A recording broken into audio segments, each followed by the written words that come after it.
I'm Kevin Berger. Each year, business and convention travel accounts for hundreds of billions of dollars to local economies across the country.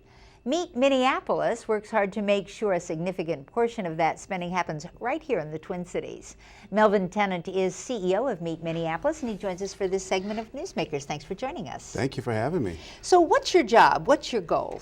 Well, the job is to make Minneapolis the destination of choice, and we have 57 team members who work day in and day out in a profession we call destination marketing through sales and marketing activities to try to reach customers to get them to ultimately select Minneapolis as a destination for their travel needs. So if you want them to come to Meet Minneapolis, what's the pitch?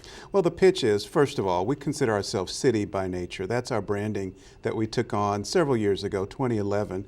But city by nature really tries to capsulize that elevator speech into describing Minneapolis as a major metropolitan city that's set in a park-like environment. And it really means something when we say that, because we've got the Mississippi River right downtown, 22 lakes right in downtown Minneapolis, but then you set that with the fact that we've got all of these great Fortune 500 companies and a very vibrant downtown, many people wanting to work downtown, and that downtown population growing. So we have the best of both worlds, and that's why we call ourselves city by nature. How does the work you do turn into jobs here? Right.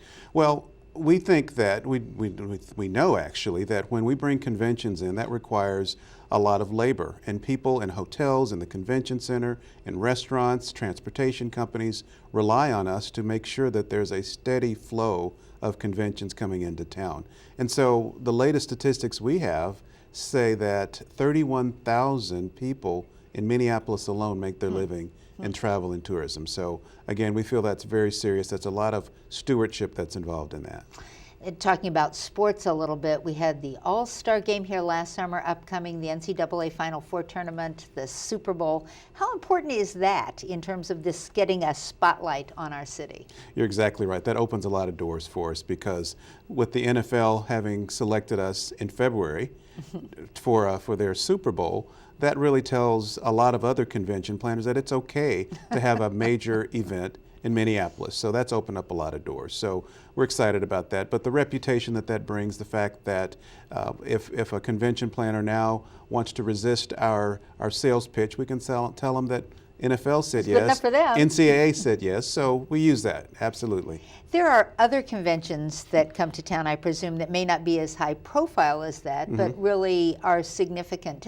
Who's coming to town? 2015, several conventions that are major to us. For example, the Society of Government Meeting Planners, which is a convention of people who plan government meetings, and that's very important because those are some of our customers, so they'll be coming here. We also have the National Association of Black Journalists that's coming in the summertime. We also have an Irish Dance Teachers Convention coming later in the year. National Council of Teachers of Mathematics and Teachers of English are also coming. So a wide variety of meetings and conventions and events. It's not just the high profile events, although those are really great to have. Does the weather, I mean, it does get cold here in the winter. I think the word's out a little bit. Is that a deterrent at all? I won't say that it's not a deterrent. I think the perception of weather is oftentimes a deterrent. But again, we are a very vibrant city, and people are outside doing activities all year round. So I think that it's a matter of really making citizens fall in love with winter again, and then we can do a better job of communicating that to our visitors. Mr. Tennant, thank you so much for your time, and best of luck with telling that story. If you would like to know more about Meet Minneapolis, you can see a list of upcoming events, and there are many community partners and resources. Here's their website. It's minneapolis.org. And that's it for this edition of Comcast Newsmakers. I'm Kevin Berger. Thanks for watching.